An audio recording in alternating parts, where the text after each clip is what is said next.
In this video, we're going to talk about seventh chords, and basically all that you need to know for seventh chords is that you're adding another note so that you have 4 notes instead of 3, and then to know what note you're adding, whether it's minor or major, how it affects labeling the chord. So let me show you what I mean by that. Let's say that we have an F major chord. So if we have an F major chord, we need F, A, and C. Now this is an F major chord, but I want to add a 7th. So if I add an E here, we already have F major. From C to E is a major third, so it would be F major, major 7. That means that we have an F major chord and there's a major 7th on top. Now if we wanted to do the other type of 7th chord, you would flat the E so that there's a minor on top of the major chord. So this would be an F major minor 7. Remember, for minors you have to write the lowercase m. Now let's take a different example and say that we want a minor 7th chord. So if we want minor, let's think about this. F to A is major, which means that it's a major chord, so we need to make this minor, which means that we need to lower the A. So now we have F minor, and we're going to add a third on top. So as we've seen before, C to E is a major interval. So this would be F minor major 7, because it's an F minor chord with a major on top. If we wanted to do F minor minor, we would keep our F minor chord and then we would make the top interval minor. So now it's F minor minor 7. And these are chords that you're going to see in jazz and different pop songs that make the music a little more interesting than just having triads with 3 notes. So in your reading on the PDF, it talks about a dominant 7th chord. The word dominant means 5. The Roman numeral 5. So remember, when we're talking about Roman numerals, it's the scale degree that chord is built off of. So let's say we have this F here, and this is going to be a dominant 7th. So in order to figure out what key we're in, where the F is a dominant 7th, you have to figure out what key F is the 5th scale degree in. So what we would do is we would go down 5 from F so that we know what 1 is. So let's do that. So 1, 2, 3, 4, 5. So we know that it's a B. We also know that in a major key, the 5th is always going to be perfect, meaning that this F has to fit within the major key.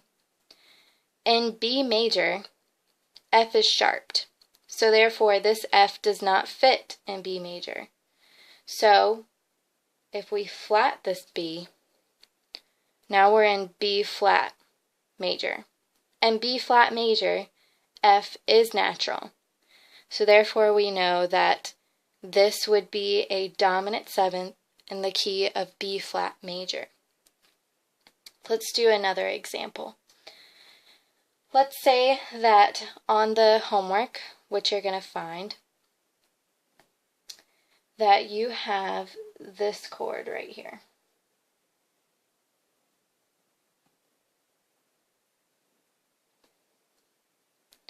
So let's figure out first what the chord symbol would be. We have A to C sharp, which is major, C sharp to E, which is minor. So let's figure out the triad first. So we have a major below a minor, which means that it's a major chord, and it starts on A. So this is going to be A major. Now let's figure out the 7th. E to G is a minor third. So therefore, we're going to add this minor, and it's a 7th.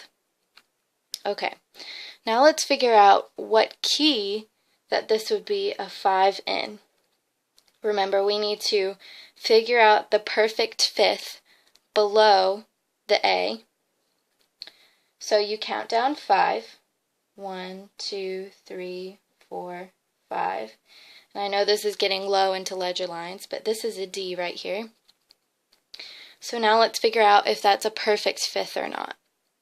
In the key of D, A is natural, so therefore it's fitting within the major key. So this would be in D major. So this is a 5, 7 in the key of D major. So that's one of the questions that's going to be on your homework, so you want to make sure that you know how to do that. Another thing that it talks about in your reading is different inversions of 7th chords. So that just means that you're rearranging like we've done before, but the numbers are going to be a little bit different because now we have a 3rd inversion. So we'll take this A chord. This is root position, obviously because the root is on the bottom. Now let's say that we start on C sharp. This is going to be 1st inversion. If we start on E, that's going to be 2nd inversion. And then 3rd inversion would be where the 7th of the chord, otherwise the G, is on the bottom. So this would be 3rd inversion. Those are the main things that you need to know about inversions. It's exactly the same as before, except now you have 4 notes instead of 3. And the only time that you're going to need to know a Roman numeral is when you have this dominant 7th. That's all that I'm worried about. Now you're going to find that you'll have to analyze some music in a way, and it's going to be very simple. You're just going to tell what the chords are.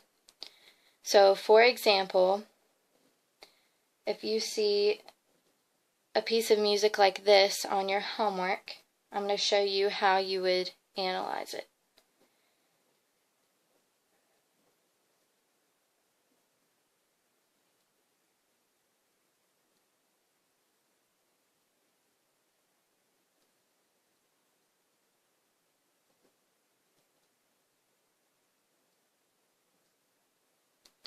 Alright, so let's do that. So we have C, E, G here, and we're in the key of C. So this starts on the 1st scale degree, which means that this would be a 1. And let's see if it's major or minor. So C to E is a major interval, and then E to G is minor, so therefore it's going to be a major 1. Then here we have D, F, and A. From D to F is minor, from F to A is major. So this is going to be minor, and it starts on the 2nd scale degree. So you would call this a minor 2 like that. Now for this one, you see that it's all jumbled up. It's not in order of the thirds. So let's put it in order of the thirds. First we'll take this bottom note and pop it up on top. Then we'll take the next note and pop that up on top. So now, without looking at those two, they're put into thirds correctly. So the G is on the bottom, which means that the G is the root. So G, let's see what scale degree that would be in C major. We have 1, 2, 3, 4, 5. So this is going to be a 5. Now we need to see if it's major or minor. So G to B is major, B to D is minor. So we know that it's going to be a major 5, And we know that we have a seventh up on top here because there's 4 notes. So now we need to look at what inversion that it was. So I'm going to put 5-7 here because I'm going to show that it's a seventh because it's got 4 notes. And then we need to figure out the inversion. So this is what we had originally. So the G is the root, right? So we need to figure out where it is in the chord. So if the G was on the bottom, it would be root. If the B was on the bottom, it would be first inversion. And if the D is on the bottom, it would be second inversion. D is on the bottom, so therefore it's second inversion. And then we're back to C here, which we know is a 1. So basically what you're going to have to do is tell what the Roman numeral is, and then tell me what the inversion is. That's all I'm worried about. And whenever you do see a 7th chord, it's most likely going to be a dominant 7. Good luck!